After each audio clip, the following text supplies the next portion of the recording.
Hello everyone. सो आज हमारा पहला लेक्चर हम स्टार्ट करते हैं। चैप्टर है यूनिट एंड मेजरमेंट।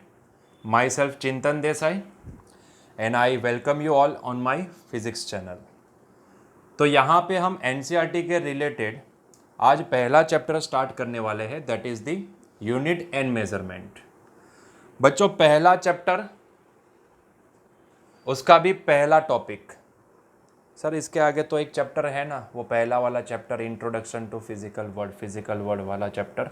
हाँ है, लेकिन उतना इम्पोर्टेंट नहीं है। ठीक है, हमारे लिए उसका जो भी ओवरव्यू है वो देखना ज़रूरी है। मतलब कि पूरे फिजिक्स में हम क्या स्टडी करने वाले वो सारी चीज़ें वहाँ पे मेंशन है। ठीक है, लेकिन अगर मैं NCERT point of view, board point of view बोलूँ तो ये चैप्टर हमारा इंपॉर्टेंट है। मतलब यहीं से इंपॉर्टेंस स्टार्ट होता है। पहले चैप्टर का इंपॉर्टेंस इतना नहीं है। हो सकता है एक क्वेश्चन आ जाए, एमसीक्यू में आ जाए, या फिर कहीं ना कहीं 1 मार्क्स के क्वेश्चन में वो पूछ लें। ठीक है, तो उसका जो भी इंट्रोडक्शन होगा वो आप वहाँ से खुद से भी देख सकते हो। चलिए, तो हम स्टार्ट करते हैं हमारा सेकंड चैप्टर, एनसीईआरटी की किताब का second chapter, that is the unit and measurement. बच्चों, पहले हम स्टडी करेंगे फिजिकल क्वांटिटी। सबसे पहली बात तो ये होती है कि भाई फिजिकल क्वांटिटी होती क्या है, इसकी रिक्वायरमेंट क्या है। क्या फिजिकल क्वांटिटी चाहिए हमें? क्या फिजिकल क्वांटिटी से ही हम फिजिक्स पढ़ सकते हैं? देखो, होता क्या है, जैसे कि हम एक घटना ले लेते हैं। मान लो कि मेरे साथ एक इंसिडेंट हुआ, मेरे हाथ में से ना पेन नीचे गिर गई। मेरे हाथ में पेन थी, वो नीचे गिर गई। ठीक है, पेन नीचे गिर गई। यहाँ पे बहुत सारे सवाल आएंगे, भाई पेन क्यों नीचे गिरी? कोई बोलेगा कि सर आपकी लापरवाही से नीचे गिर गई। बात तो सही है, हो सकता है मेरी लापरवाही थी और उसी की वजह से पेन नीचे गिर गई। ठीक है, कोई बोलेगा कि सर नहीं, ऐसा नहीं है, क्या है कि उसके पास मास है, तो ना मास की वजह से, देखो मास मास आया यहाँ पे, मास, और उसके पास कुछ मास है और मास की वजह से ना यहाँ पे कुछ ऐसा हुआ कि जिसकी वजह से वो नीचे गिर गई। क्योंकि मैंने वो बहुत बार ऑब्जर्व किया कि जितने कंपोनेंट होते हैं, जितने ऑब्जेक्ट होते हैं ना, जिसके पास खुद का मास है तो वो सारे नीचे ही गिरते हैं। ऐसा मेरा ऑब्जर्वेशन रहा है। ठीक है, तो कहीं ना कहीं उसके पास अपना खुद का मास था, इसीलिए वो नीचे गिर गई। बात तो सही है। ठीक है, कोई बोलेगा कि यार किसी ने उसको नीचे खींच लिया, कोई एक ऐसा फोर्स लगा, आया फोर्स, बीच में क्या आया, फोर्स आया, उसकी वजह से वो नीचे गिर गई। ठीक है, कोई ऐसा बोलेगा कि भाई जिस हाइट के ऊपर थी ना, वहां पे उसके पास ना बहुत सारी पोटेंशियल एनर्जी थी, आई पोटेंशियल एनर्जी पिक्चर में। और पोटेंशियल एनर्जी नीचे जाते जाते गिरती जाएगी, तब तब उसके जैसे जैसे वो गिरती जाएगी पेन, वैसे वैसे वो कम होती जाएगी और अपने रेफरेंस प्लेन के ऊपर चली जाएगी, क्योंकि वो अपने रेफरेंस प्लेन से कोई हाइट के ऊपर थी और रेफरेंस प्लेन जो भी होता है उसकी पोटेंशियल एनर्जी जीरो होती है। तो हमेशा वो वाली पेन जो भी है वो अपनी एनर्जी जीरो करने की कोशिश करेगी। उसके लिए रेफरेंस प्लेन नीचे कहीं पे है तो वो नीचे चली गई अपनी पोटेंशियल एनर्जी को जीरो करने के लिए। ठीक है, तो यहाँ पे ना बहुत सारे ऐसे सवाल हमारे सामने आ जाते हैं कि भाई ये फोर्स क्या है, ये मास क्या है, ये पोटेंशियल एनर्जी क्या है। उसको छोड़ो, ये पॉइंट को सोचो कि एक इंसिडेंट को हमने रिप्रेजेंट करने के लिए हमें ऐसे बहुत सारे छोटे छोटे कंसेप्ट्स की जरूरत पड़ी। क्या आपने देखा फोर्स वाला कंसेप्ट? क्या आपने देखा मास था इसलिए वो नीचे गया? क्या आपने वो देखी पोटेंशियल एनर्जी थी? पोटेंशियल एनर्जी हमेशा रेफरेंस प्लेन के ऊपर जीरो हो जाती है, तो हर एक पोटेंशियल एनर्जी जीरो होना चाहती है, इसलिए वो रेफरेंस प्लेन की ओर आगे बढ़ गई और वो जीरो होने की कोशिश की उसने, इसीलिए वो नीचे गई। तो कहीं ना यहाँ पे बहुत सारे ऐसे छोटे छोटे कंसेप्ट चाहिए। किसके लिए? हमारे साथ जो डे टू डे लाइफ में हमारे साथ जो भी इंसिडेंट बनते हैं। ठीक है, चाहे पेन का हाथ से गिरना, आपका स्लिप हो जाना, हो सकता है ना चलते चलते जा रहे हो, केले के छिलके के ऊपर आपका पैर पड़ गया, क्या होगा? आप स्लीप हो जाओगे। कहीं ना कहीं ये जो पंखा है, फैन जो रोटेट कर रहा है, उसकी रोटेशनल मोशन होना, कहीं ना कहीं इलेक्ट्रिसिटी का फ्लो होना, कहीं ना कहीं यहाँ पे लाइट का जलना, वो सारी चीज़ें जो भी है ना, वो कहीं ना कहीं उसको रिप्रेजेंट करने के लिए हमें कॉन्सेप्ट्स की ज़रूरत पड़ती है। बच्चों, वो जो कॉन्सेप्ट्स होते हैं ना, उसी को क्या बोलते हैं? फिजिकल क्वांटिटी बोलते हैं। ठीक है, to describe natural and man made events around us many concepts are required, this concepts are called physical quantity. ठीक है, तो फिजिकल क्वांटिटी होती क्या है? फिजिकल क्वांटिटी होती क्या है? हमारे साथ जो भी हो रही है ना, बहुत सारी ऐसी घटनाएं होती है। कई बार बारिश गिरना, और बारिश ना सीधा, हम व्हीकल पे जाते हैं, सीधा सीधा स्पीड बढ़ा देते हैं और बारिश सीधी गिरती है, मतलब कि परपेंडिकुलर गिरती है। बारिश परपेंडिकुलर गिर हो रही है और आप ये वाली डायरेक्शन में मैक्सिमम स्पीड से जा रहे हो, तो कहीं ना कहीं वही बारिश का एंगल चेंज करके आपके ऊपर आना, सीधा आपके मुंह के ऊपर आना, तो वो सारी चीज़ें जो भी है उन सभी चीज़ों को समझाने के लिए हमें ना कॉन्सेप्ट्स की ज़रूरत पड़ती है। वही कॉन्सेप्ट्स को क्या बोलते हैं? फिजिकल क्वांटिटी बोलते हैं। आप तेजी से जा रहे हो, आप तेजी से जा रहे हो, तो कहीं ना कहीं आप तेजी से जा रहे हो रिप्रेजेंट करने के लिए आपको स्पीड का सहारा चाहिए। तो कहीं ना कहीं आपको ना स्पीड की ज़रूरत पड़ेगी। स्पीड स्पीड है तो आप दिखा सकते हो कि हाँ भाई मैं इतनी तेजी से जा रहा हूं। आप बोलोगे किसी को कि भाई मैं 40 किलोमीटर पर आवर की स्पीड से जा रहा था, मैं 80 किलोमीटर पर आवर की स्पीड से जा रहा था, मैं कार में ना 4 व्हील को ना मैं 140 की स्पीड से भगा रहा था। तो कहीं ना आपको एक ऐसी एक क्वांटिटी चाहिए, एक कॉन्सेप्ट चाहिए जिससे ना सामने वाले को भी समझ में आए कि हाँ भाई ये किसकी बात कर रहा है, ठीक है, ये किसकी बात कर रहा है, वो उसको भी समझ में आए। उसके लिए हमें स्पीड का कॉन्सेप्ट चाहिए वहाँ पे, ठीक है, स्पीड का कॉन्सेप्ट चाहिए कि नहीं चाहिए। तो कहीं ना कहीं स्पीड क्या है? एक फिजिकल क्वांटिटी है। तो ऐसी जो भी घटनाएं हमारे साथ होती रहती है ना डे टू डे लाइफ में, वो सारी घटनाओं को रिप्रेजेंट करने के लिए हमें कॉन्सेप्ट्स की जरूरत पड़ती है, और उसी को क्या बोला जाता है? Physical quantities. ठीक है, क्लियर है पॉइंट? बहुत ही सिंपल है, फिजिकल क्वांटिटी होती क्या है, ठीक है, बहुत ही सिंपल पॉइंट है बच्चों। फिजिकल क्वांटिटी को ना दो कैटेगरी में डिवाइड किया जाता है, एक होती है फंडामेंटल, दूसरी होती है डिराइव्ड। अब ये फंडामेंटल और डिराइव में क्या जोल है, देखो ध्यान से समझो भाई। ऐसी फिजिकल क्वांटिटी जिसको कोई डेफिनेशन की जरूरत नहीं है, ध्यान से सुनना, ऐसी फिजिकल क्वांटिटी जिसको कोई डेफिनेशन की जरूरत नहीं है। जैसे कि मान लो कि मेरे पास, मैंने बोल दिया टाइम। अच्छा, टाइम एक ऐसी फिजिकल क्वांटिटी जिसको कोई डेफिनेशन की जरूरत नहीं है, जिसको कोई फॉर्मूला की भी जरूरत नहीं है। What is the formula of time? Time का फॉर्मूला क्या होगा बताओ? किसके साथ उसको ऐड करोगे और किसके साथ उसको मल्टीप्लाई करके डिवाइड करोगे तब जाके आपको टाइम मिलेगा? कुछ भी नहीं है ऐसा। क्या कोई फॉर्मूला है क्या टाइम का? नहीं है।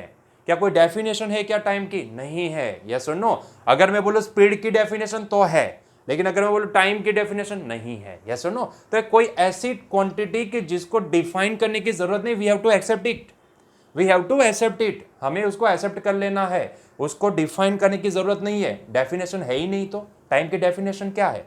पता है क्या टाइम की डेफिनेशन क्या है? अच्छा, लेंथ बोलता हूं, मान लो लेंथ, मुझे इसकी लेंथ मेजर करनी है, बताओ लेंथ की डेफिनेशन क्या है? पहले मुझे डेफिनेशन बताओ। अरे भाई क्या क्या डेफिनेशन प्रोवाइड करोगे? मतलब एक स्केल लेके एक ऑब्जेक्ट का जो भी हम मेजरमेंट लेते हैं उसको लेंथ बोलते हैं, ऐसे डेफिनेशन बनाओगे क्या? नहीं, लेंथ की कोई डेफिनेशन नहीं है। क्या कोई लेंथ का फॉर्मूला है क्या? अरे कैसा फॉर्मूला भाई, सीधी स्केल लिए, इसको मेजर कर लिए, बात खत्म, आ गया मेजरमेंट। यस और नो? तो क्या उसका कोई फॉर्मूला है क्या? मतलब कि पहले ये करो, फिर उसको इसके साथ मल्टीप्लाई करो, फिर उसका स्क्वायर करो, फिर उसको अंडर क्यूब ले लो, आपको आंसर मिल जाएगा, वो होगी लेंथ। ऐसा है क्या कोई फॉर्मूला? नहीं है। मतलब कि बहुत सारी ऐसे फिजिकल, बहुत सारी, मतलब कितने सर आते हैं, उसके ऊपर भी आते हैं, थोड़ा शांति रखो, ठीक है। तो कुछ फिजिकल क्वांटिटी ऐसी होती है कि जिसको ना तो डेफिनेशन की जरूरत है ना तो फॉर्मूला की जरूरत है, वो खुद एक डिफाइंड टर्म है जिसको हमें एक्सेप्ट कर लेना है। कोई मुझे पूछे कि भाई लेंथ की डेफिनेशन क्या बनेगी, मैं बोलूंगा नहीं बनती है, उसको डिफाइन, वो खुद एक डिफाइन है, तो उसको एक्सेप्ट कर लो, उसके ऊपर सोचने की, ज्यादा सोचने की जरूरत नहीं है। यस और नो? उसको एक्सेप्ट कर लेना है। मास, मास, क्या मास की क्या डेफिनेशन है सर? mg। अरे भाई वो तो वेट होता है, वो तो वेट होता है, ठीक है, mg वो तो वेट होता है। जो आप वेइंग स्केल के ऊपर मेजर करते हो ना, वो तो आपका वेट है। वेट को ना कई बार फोर्स बोला जाता है, वेट फोर्स, उसको बोला जाता है वेट फोर्स। जो जिसकी बात आप करते हो ना mg, वो एक वेट फोर्स है, ठीक है, वो फोर्स है, वो मास नहीं है।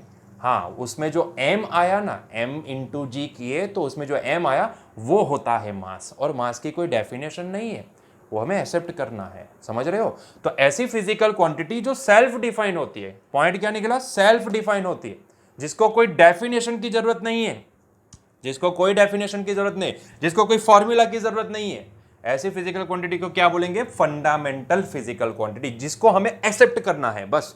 हाँ भाई ये है, एक्सेप्ट कर लो, ये लेंथ है, एक्सेप्ट कर लो, ये मास है, एक्सेप्ट कर लो, ये टाइम है, एक्सेप्ट कर लो, ठीक है। तो उसको बोला जाता है फंडामेंटल फिजिकल क्वांटिटी। क्लियर है पॉइंट? ठीक है। अच्छा, एक और important point, independent of each other. ये जो फंडामेंटल क्वांटिटी होती है ना, फिजिकल क्वांटिटी, वो इंडिपेंडेंट ऑफ ईच अदर, मतलब कि वो किसी एक दूसरे के ऊपर कभी भी डिपेंडेंट नहीं होते। जैसे कि क्या किसी का टाइम खराब है तो उसका मास कम हो जाएगा क्या? किसी का टाइम खराब है तो क्या इसका लेंथ कम हो जाएगा क्या? ऐसा होता है क्या? हाँ सर अपना टाइम आएगा। अरे भाई वो टाइम को छोड़ो, मैं बोलता हूँ कि भाई ये पेन है, इसकी लेंथ मैंने अभी मेजर की तो इतनी आई, 2 आवर के बाद 2 घंटे बाद मैंने अब वापस इसकी लेंथ मेजर की तो कितनी आएगी? कम हो जाएगी क्या? इसका टाइम खराब चलने लगा, अभी 2 घंटे तक उसका बहुत ही खराब टाइम चला तो उसकी लेंथ ना कम हो गई, इतनी छोटी हो गई लेंथ।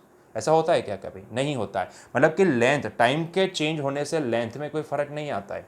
सिमिलरली मास का चेंज होने से टाइम में कोई फर्क नहीं आता है। टाइम तो सबसे इंडिपेंडेंट है ना, टाइम कभी रुकता नहीं है किसी के लिए, वो हमेशा चलता ही रहता है, चलता ही रहता है, चलता ही रहता है कि नहीं? तो इसका मतलब ये होता है कि ये सारी जो फिजिकल क्वांटिटी जिसको हम फंडामेंटल बोलते हैं ना, वो हमेशा एक दूसरे से इंडिपेंडेंट होती है।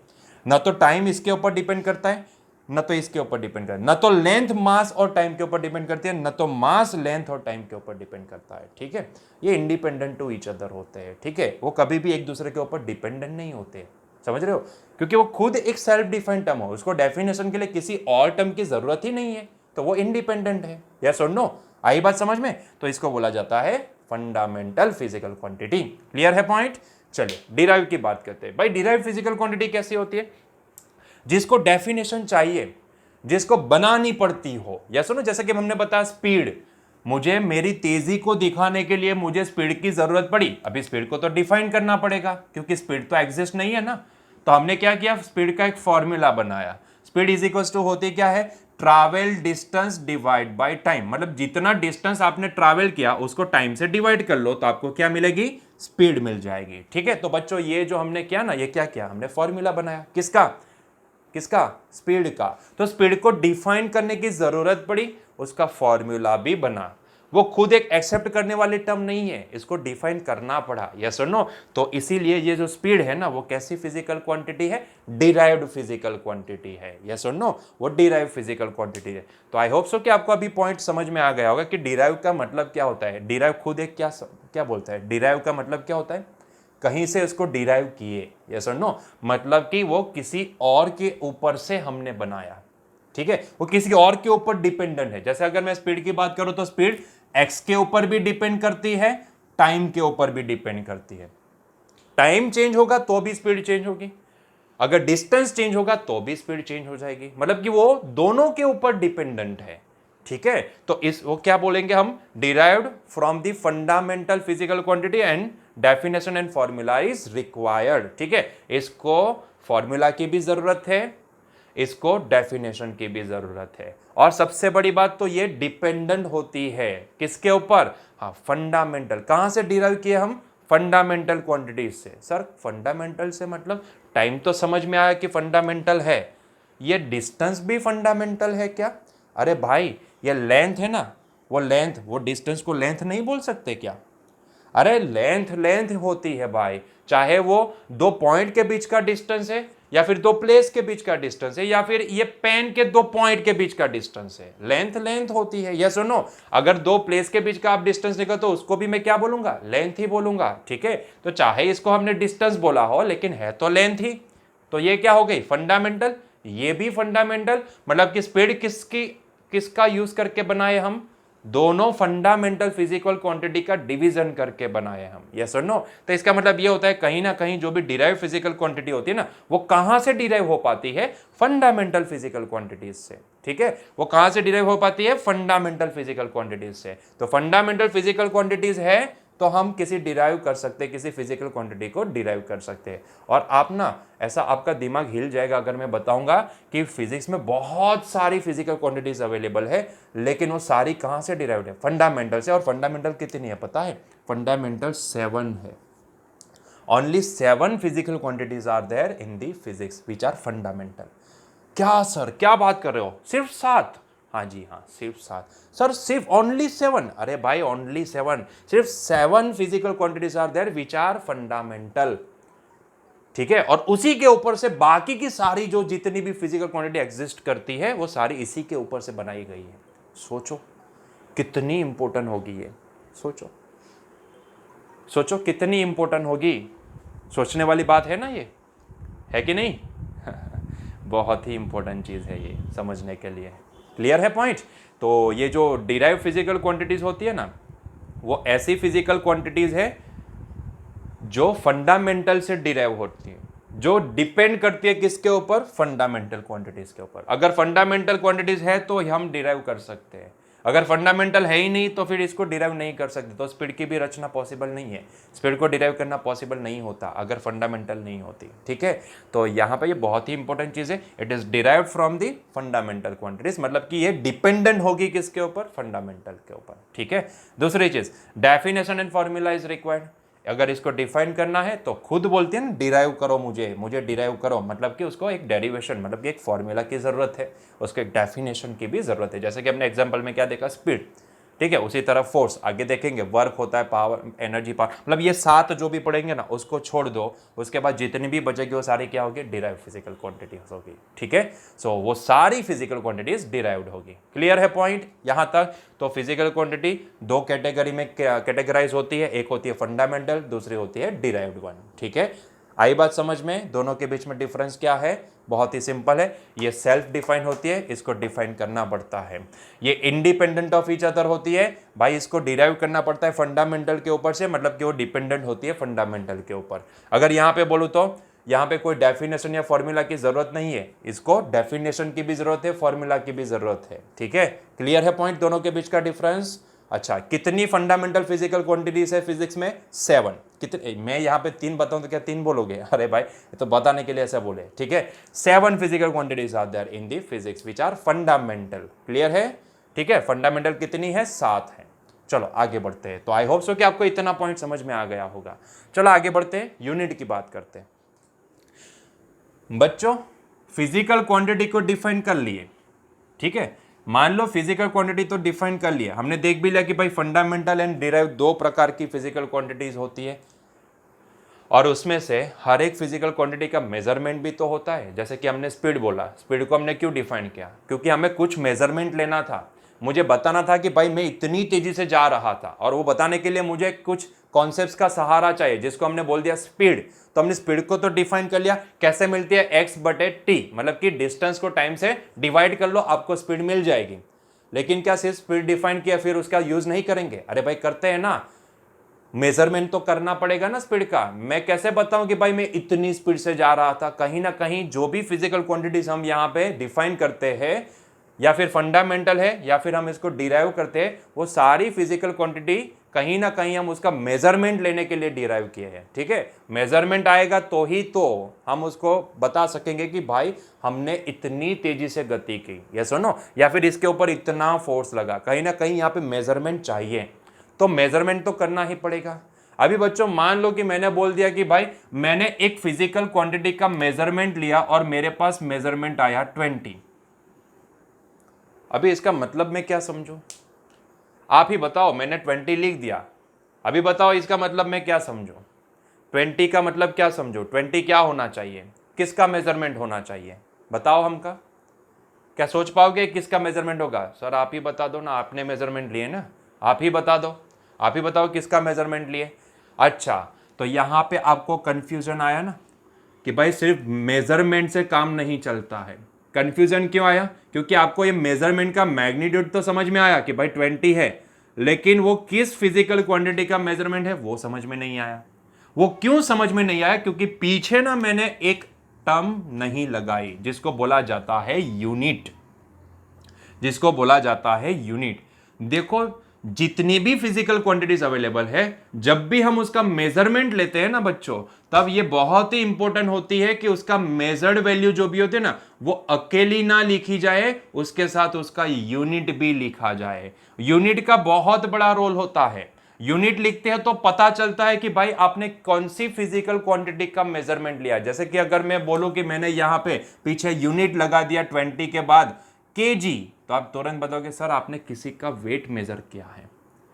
केजीज ने बताया कि भाई आपने किसी का वेट मेजर किया है।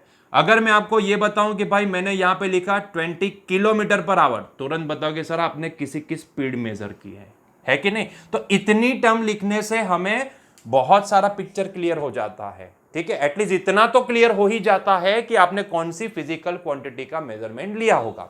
तो ये बहुत ही इंपॉर्टेंट होता है फिजिक्स में कि आप फिजिकल क्वांटिटी को डिफाइन किए, उसका मेजरमेंट भी निकाले। मेजर तो किए लेकिन उसने तो सिर्फ मैग्नीट्यूड दिया कि भाई इतना, लेकिन वो कौन सी फिजिकल क्वांटिटी का मेजरमेंट है वो कौन दिखाता है? यूनिट दिखाता है। तो फिजिक्स में बहुत ही इंपॉर्टेंट है कि फिजिक्स में सिर्फ मेजरमेंट अकेला नहीं लिखा जा सकता, मेजरमेंट के साथ उसका यूनिट भी लिखना होता है। तो अगर मैं बोलूं कि अगर मेजरमेंट किए और मुझे किसी मेजर्ड वैल्यू को दिखाना है तो वो मेजर्ड वैल्यू क्या होनी चाहिए मेरे लिए? मेजर्ड वैल्यू मेरे लिए n टाइम्स u, इसको क्रॉस नहीं लिखेंगे, ऐसा ही लिखेंगे, n टाइम्स u के बराबर होनी चाहिए। ठीक है, मेजर्ड वैल्यू क्या होनी चाहिए? मेजर्ड वैल्यू मुझे ऐसे लिखनी होनी चाहिए। ठीक है, ऐसे लिखनी पड़ती है, n टाइम्स u। n का मतलब क्या होता है? ये n का मतलब होता है measurement, magnitude of measurement, magnitude of measurement. और ये जो u होता है ना बच्चों, इसका मतलब होता है यूनिट, इसका मतलब होता है यूनिट। ठीक है, बिना यूनिट के मेजरमेंट लिखना पॉसिबल नहीं होगा। फिजिक्स ना बोलता है कि बिना मेजरमेंट के, सॉरी, बिना यूनिट के मेजर्ड वैल्यू लिखे तो इसका कोई मतलब ही नहीं बनता है, क्योंकि सामने वाले को कंफ्यूजन ही आ जाता है, सामने वाला कंफ्यूज हो जाएगा, बंदा कंफ्यूज, भाई ये क्या लिखे 20, 20 का मतलब क्या समझे? आंटी नहीं बोले 20 बोले, सुनो ज्यादा ही सुन रहे हो तुम लोग। अच्छा, हम ना 20 बोले, तो भाई ये 20 जो भी है ना 20, इसका मतलब क्या निकालूं मैं? अरे भाई ये तो बताता जा, ये 20 का मतलब क्या निकालूं? ठीक है, अगर लेकिन आपने यहाँ पे यूनिट लगाया होगा तो उस बंदे को पूछने की जरूरत नहीं आती, नौबत नहीं आएगी, वो सीधा समझ जाएगा कि आपने किसका मेजरमेंट लिया है। ठीक है, तो ये पावर है यूनिट का। It is the power of A common man, that is unit, है कि नहीं? यूनिट का ये पावर होता है, वो हमें दिखाता है कि भाई कौन सी फिजिकल क्वांटिटी का मेजरमेंट उन्होंने लिया है। ठीक है, क्लियर है पॉइंट? तो हमारे यहाँ पे यूनिट का बहुत ही इंपॉर्टेंट है। फिजिक्स में जब भी आप कहीं पे भी मेजरमेंट लोगे, देखो फिजिकल क्वांटिटी ऐसे तो डिफाइन नहीं की ना, उसका कोई तो पर्पस होगा। पर्पस क्या होता है? उसका मेजरमेंट। जो भी फिजिकल क्वांटिटी हम यहाँ पे लिखते हैं, जो भी हमने डिफाइन की है, उसका पर्पस क्या है भाई? उसका मेजरमेंट। स्पीड मैंने डिफाइन कर दिया, स्पीड का पर्पस क्या है भाई? डिफाइन तो कर लिया, फिर क्या मुझे ऐसे ही रखना है? अरे भाई उसका मेजरमेंट भी तो लेना है, मुझे किसी को दिखाना है कि भाई मैं इतनी तेजी से जा रहा था, मैं रास्ते में इतनी तेजी से जा रहा था।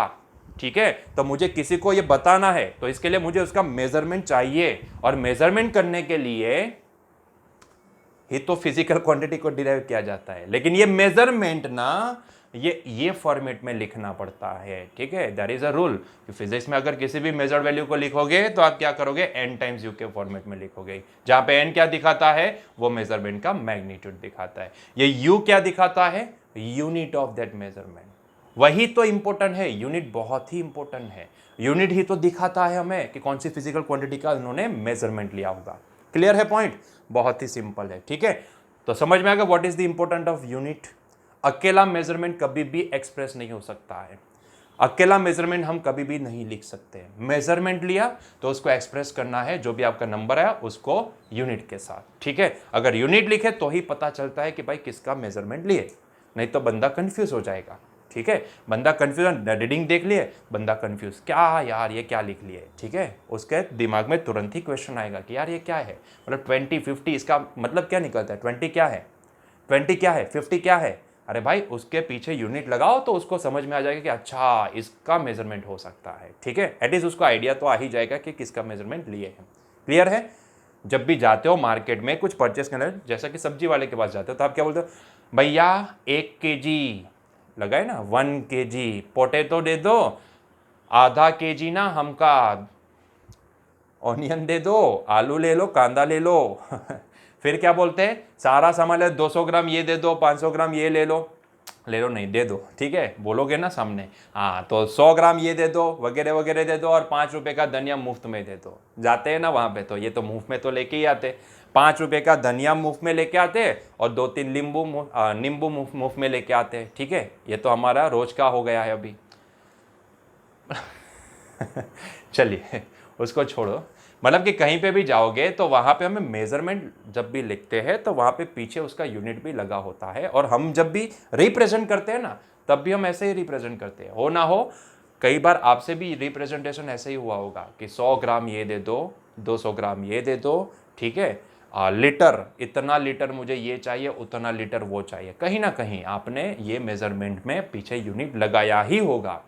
और ये हमारी टेंडेंसी है, हम डे टू डे लाइफ में भी यही यूज़ करते हैं, यही फॉर्मेट को यूज़ करते हैं, कोई नया फॉर्मेट नहीं है, यही फॉर्मेट को हम यूज़ करते हैं। ठीक है, वेट आपने निकाला तो क्या बोलते हो किसी को, अरे यार मैंने डाइटिंग किया ना 1 महीने में, मैंने इतना केजी वेट, इतना केजी आया कि नहीं, इतना केजी वेट मैंने लॉस कर दिया। ठीक है, तो क्या पीछे केजी लगाया कि नहीं लगाया, मतलब कि डे टू डे लाइफ में हम यूज टू है ये सारे फॉर्मेट से, ये n टाइम्स यू वाले फॉर्मेट, ये कोई नया फॉर्मेट नहीं है, हम इससे यूज टू हो चुके हैं। ठीक है, कोई नई चीज़ नहीं है, हमने देख ली ये सारी चीज़ें। ठीक है, बस उसको अलग से देखने का नज़रिया हमें जो नहीं था तो हमने फिजिक्स ने समझा दिया कि भाई इसका इंपॉर्टेंस ये होता है।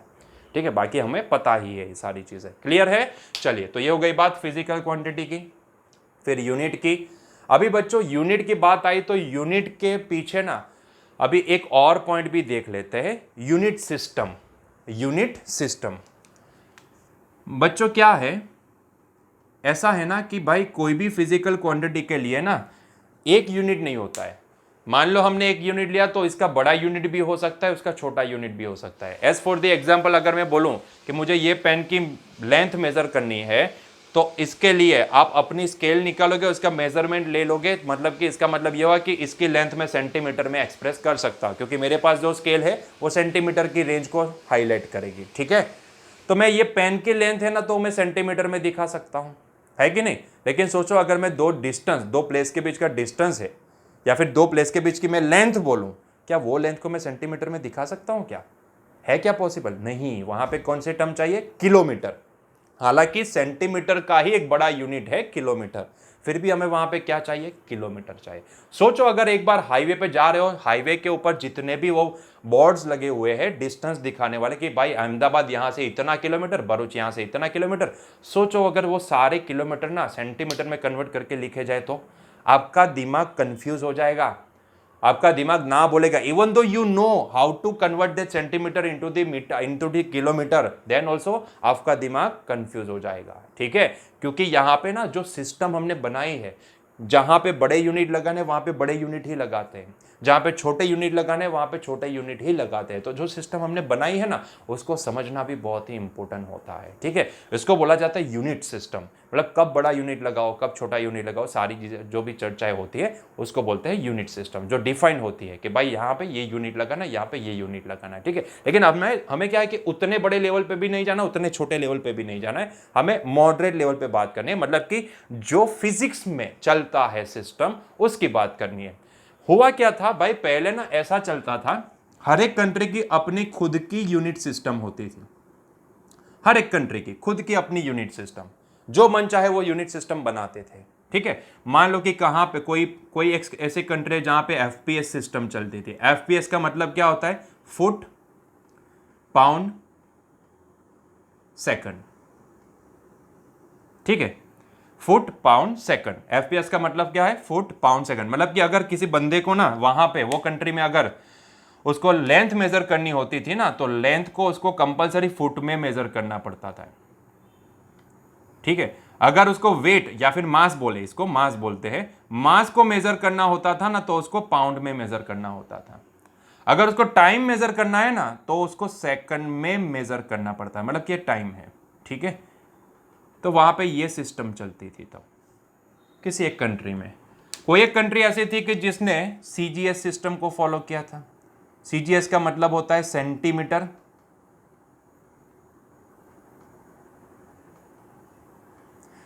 Gram second.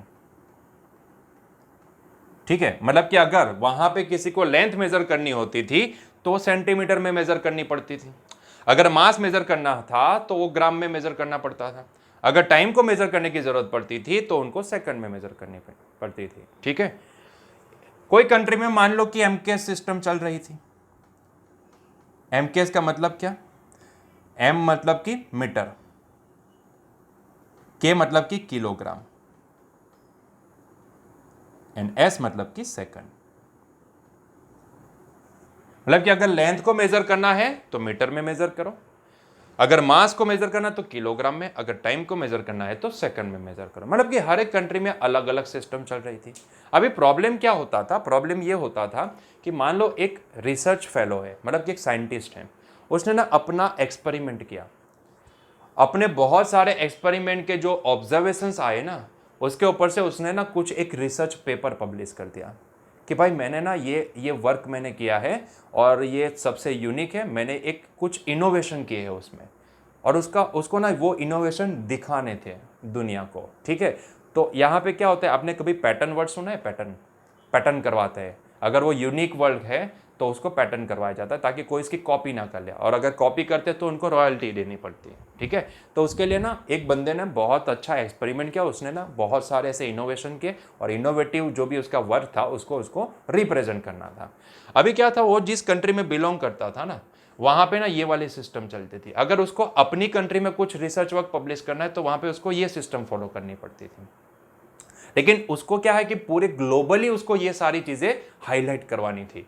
अगर वो दूसरी कंट्री में गया तो वहां पे तो ये वाली सिस्टम फॉलो कर रही थी, तो ये वाली सिस्टम के जो उसके रीडिंग थे उसको कंपलसरी उसको ये वाली सिस्टम में कन्वर्ट करने पड़ते थे, है कि नहीं।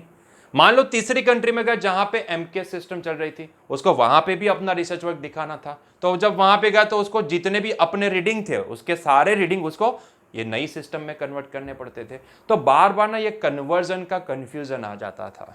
भाई साइंटिस्ट है ना, साइंटिस्ट है, अपना रिसर्च वर्क वो बेचारा दुनिया को दिखाना चाहता है। ठीक है, तो उसके लिए जितनी कंट्री में जाएगा वहां पे जो सिस्टम है उसी के हिसाब से उसको सारे रीडिंग को कन्वर्ट करने थे।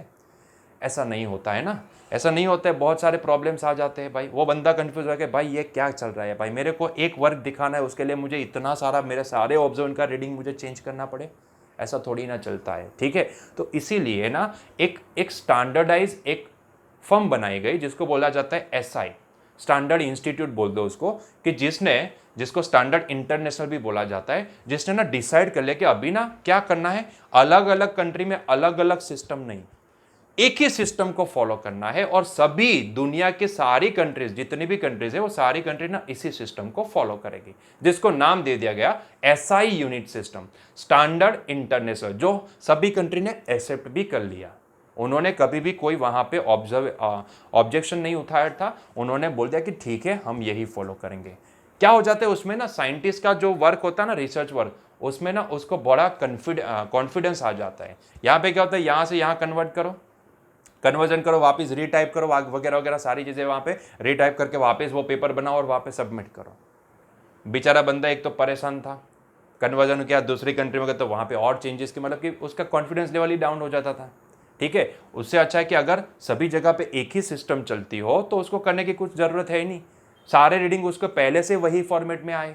इसका मतलब कि कहीं पे भी चले जाओ, एक ही पेपर को लियो, वही पेपर को सारी जगह पे सबमिट कर दो और सारी जगह पे उसको पब्लिश कर दो। ठीक है, और वहीं पे जाके आपका प्रेजेंटेशन भी दे दो, क्योंकि यूनिट सिस्टम तो हर एक जगह पे सेम है, तो ना तो उसको कन्वर्जन करने का कंफ्यूजन रहता था और ना ही उसका कॉन्फिडेंस लेवल डाउन होता था। ठीक है, इसीलिए ना यहाँ पे ग्लोबली एक सिस्टम को फॉलो किया गया जिसको बोला जाता है एसआई यूनिट सिस्टम। तो ये सारी जो चीजें यहाँ पे जो प्रॉब्लम्स होते थे ना, उसको नलीफाई करने के लिए एक कॉमन यहाँ पे यूनिट सिस्टम बनाई गई जिसको बोला जाता है सिस्टम इंटरनेशनल। मतलब कि फिजिक्स के रिलेटेड या फिर कोई भी साइंटिस्ट कोई एक्सपेरिमेंट करता है या फिर फिजिक्स के रिलेटेड अगर हम बात करें तो फिजिक्स में आप जब भी कोई भी फिजिकल क्वांटिटी का मेजरमेंट लेते हो तो कंपलसरी उसका यूनिट क्या आना चाहिए, जो एसआई ने बोला है वो।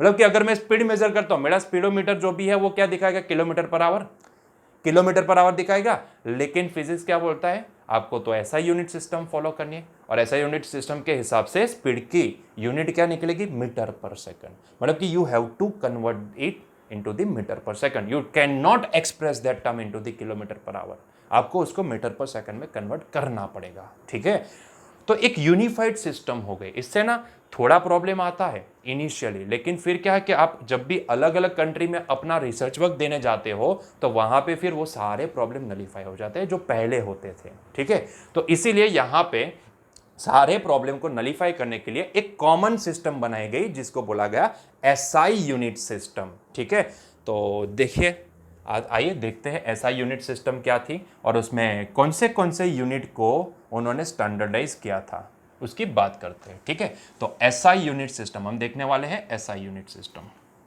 चलिए, हाँ थोड़ा टॉकेटिव रहेगा ये पूरा पहला चैप्टर, हमारे लिए तो पहला ही है ना, चैप्टर नंबर 1 को छोड़ दे तो हमारे लिए तो ये पहला चैप्टर ही है।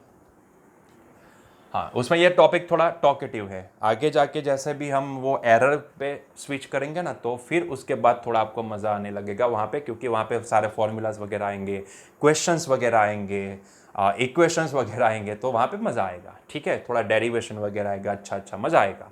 चलिए तो देखते हैं SI unit system. SI unit system,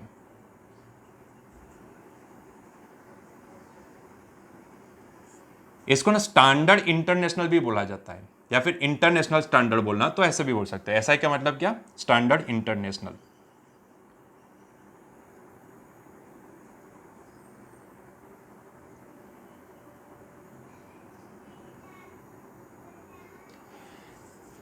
main purpose क्या? Standard international SI unit system को बनाने का मेन पर्पस क्या था?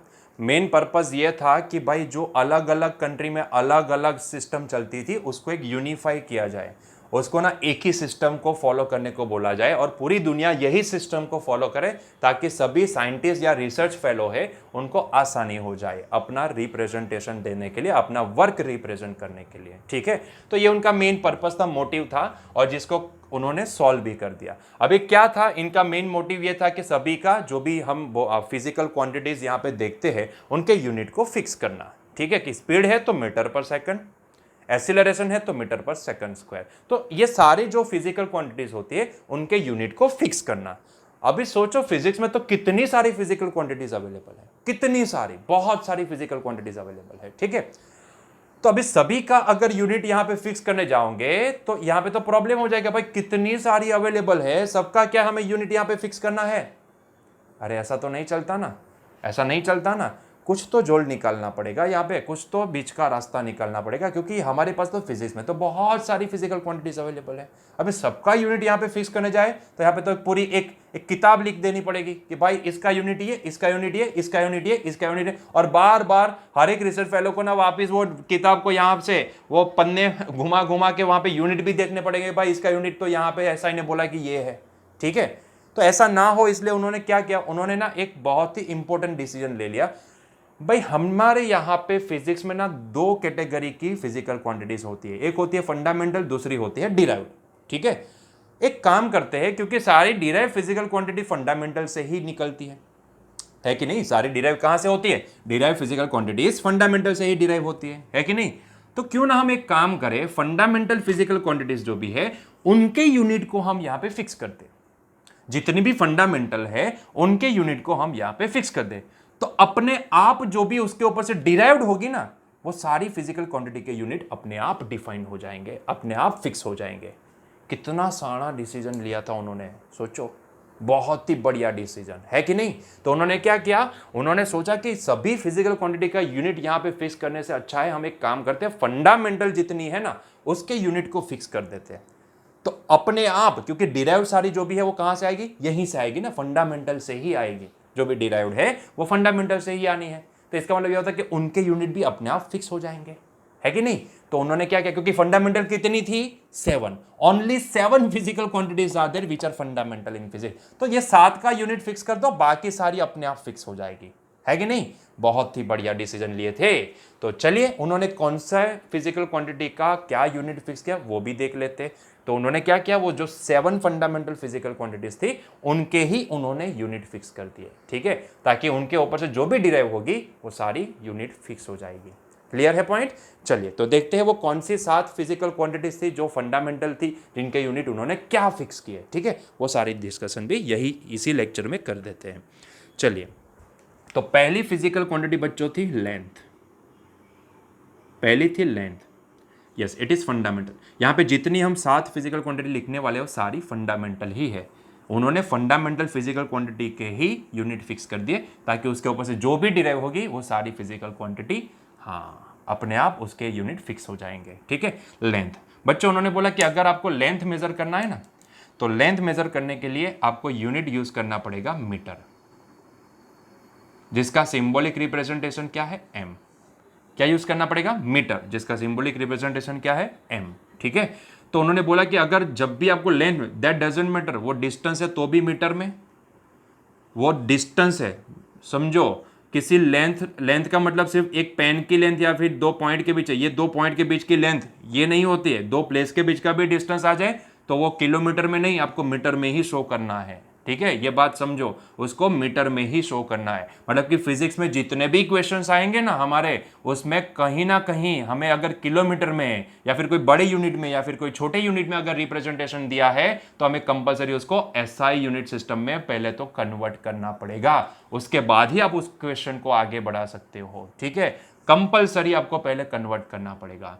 तो यहां पे लेंथ का मतलब सिर्फ लेंथ मतलब कि ये पेन की लेंथ नहीं है, दो पॉइंट के बीच का डिस्टेंस मान लो या फिर दो सिटी के बीच का डिस्टेंस मान लो, सारी चीजें यहाँ पे मीटर में ही कन्वर्ट करनी पड़ेगी। ठीक है, ये उन्होंने बता दिया, स्टैंडर्डाइज कर दिया, बात खत्म। अभी स्टैंडर्डाइज कर दिया तो कर दिया, अभी उसमें कोई चेंज नहीं कर सकते। ठीक है, you can not express the distance between two city in the kilometre whenever we talk in the about the SI unit system. At that time you have to convert them into the meter one. ठीक है, compulsory you have to convert it into the metre one. और जैसे question solve करेंगे ना आगे जाके, वैसे आपको समझ में भी आ जाएगा कि हाँ ये बहुत ही ज़रूरी है। सारे क्वेश्चन में ना किलोमीटर है तो मीटर में कन्वर्ट करो, अगर किलोमीटर पर आवर है तो मीटर पर सेकंड में कन्वर्ट करो। ठीक है, सारी जगह पे ये कन्वर्जन करना ही पड़ेगा फिजिक्स में। ठीक है, क्योंकि वो ऐसे सिस्टम को फॉलो करते हैं हम लोग।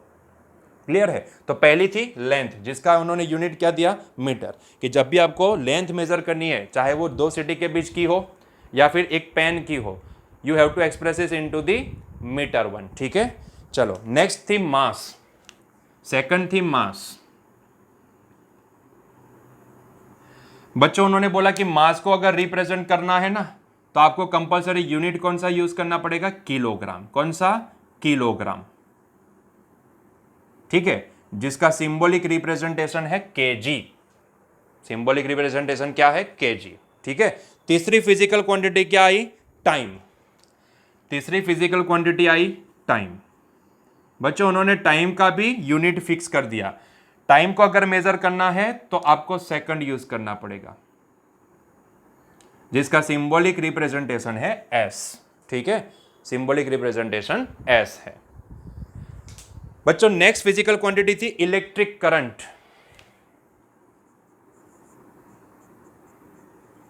इलेक्ट्रिक करंट, जिसका यूनिट उन्होंने फिक्स किया एम्पियर। एम्पियर, जिसका सिंबॉलिक रिप्रेजेंटेशन है capital A. Symbolic representation capital A है। नेक्स्ट बच्चों जो थी वो thermodynamic temperature. Thermodynamic temperature,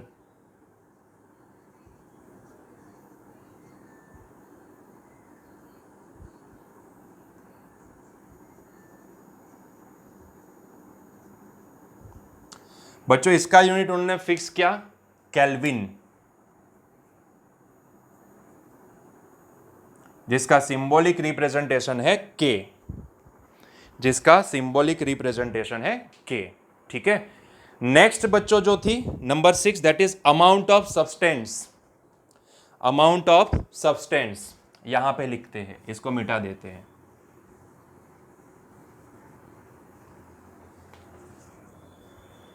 number 6, amount of substance. Amount of substance, जिसका यूनिट उन्होंने फिक्स किया मोल, जिसका सिंबॉलिक रिप्रेजेंटेशन है MOL। ठीक है, and the last one that is luminous intensity. Luminous intensity,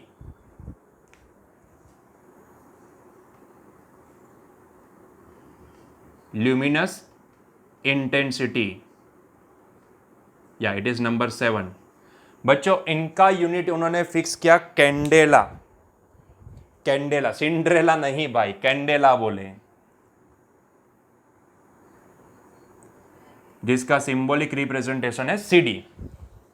जिसका सिंबॉलिक रिप्रेजेंटेशन है CD। ठीक है, तो उन्होंने ये 7 फंडामेंटल, यस बच्चों ये 7 जो फिजिकल क्वांटिटी है ना वो फंडामेंटल है। This all are fundamental physical quantities. इतनी ही है हमारे पास फंडामेंटल। सोचो सिर्फ 7 physical quantities are there which are fundamental.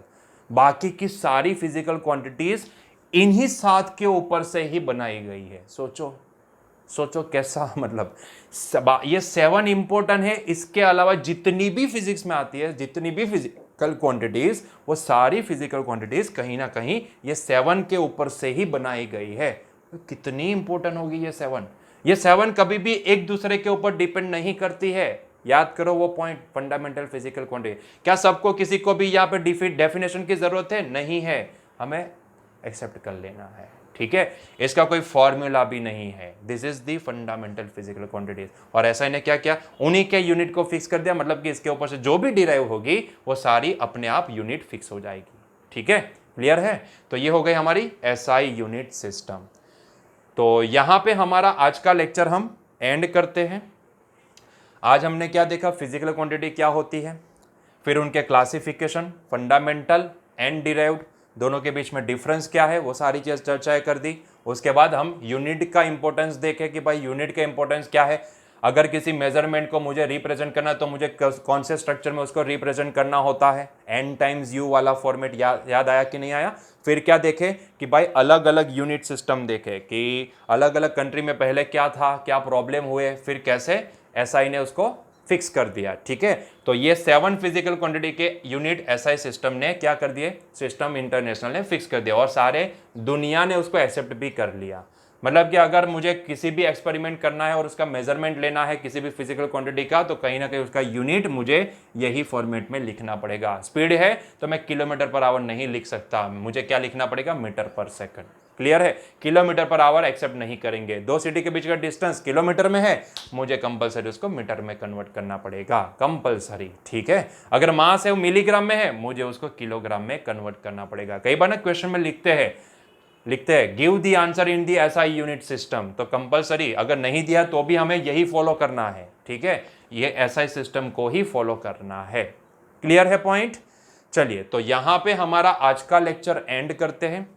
I hope so कि आपको मजा आया होगा लेक्चर में, आपको जितनी चीजें हमने यहाँ पे बताई वो सारी समझ में आ चुकी होगी। तो यहाँ पे हमारा लेक्चर आज एंड करते हैं। नेक्स्ट टॉपिक में आगे बढ़ेंगे। नेक्स्ट टॉपिक जो भी होगा उसका लेक्चर जल्दी से हम अपलोड करते जाएंगे ताकि आप उसका जल्दी से बेनिफिट उठा पाओ। और उससे इम्पोर्टेंट चीज़ कि भाई अगर आपको वीडियो अच्छा लगा हो तो ज़रा लाइक भी कर देना, और अगर सच में अच्छा लगा हो तो सब्सक्राइब भी कर दीजिएगा, तो ताकि हम ना जो भी नए नए वीडियो यहाँ पे डालते जाए वो सारे वीडियो का नोटिफिकेशन आपको मिलता जाए। ठीक है, खैर वो अलग बात है, आप सब्सक्राइब करो नहीं करो इतना वो इम्पोर्टेंट नहीं है। हमारा मेन मोटिव जो भी है वो ये है कि आपको ना घर बैठे यूट्यूब पे आपको पढ़ाई के सारे कंसेप्ट यहाँ पे मिल जाए। ठीक है, यही मेरा एक मेन, अगर मैं बोलूँ तो मेन मोटिव मेरा यही है। ठीक है, कि आप जितना हो सके वो आप यहीं से पढ़ पाए। तो इसके लिए मैं कोशिश करूंगा कि यहाँ पे मैं कितने चीज़ें कवर करवाऊंगा, तो मैं कोशिश करूंगा कि एनसीईआरटी के जितने भी हमारे पॉइंट्स हैं इंपॉर्टेंट, जिसमें से क्वेश्चन आते हैं बोर्ड के रिलेटेड, और सबसे इम्पोर्टेंट एक्सरसाइज, सारी एक्सरसाइज हम सॉल्व करेंगे। ठीक है, जितने भी क्वेश्चंस होंगे वो सारे हम यहाँ पे सॉल्व करने की कोशिश करेंगे। तो वो आपको डिटेल सॉल्यूशन के फॉर्मेट में भी मैं वीडियो बनाता जाऊँगा।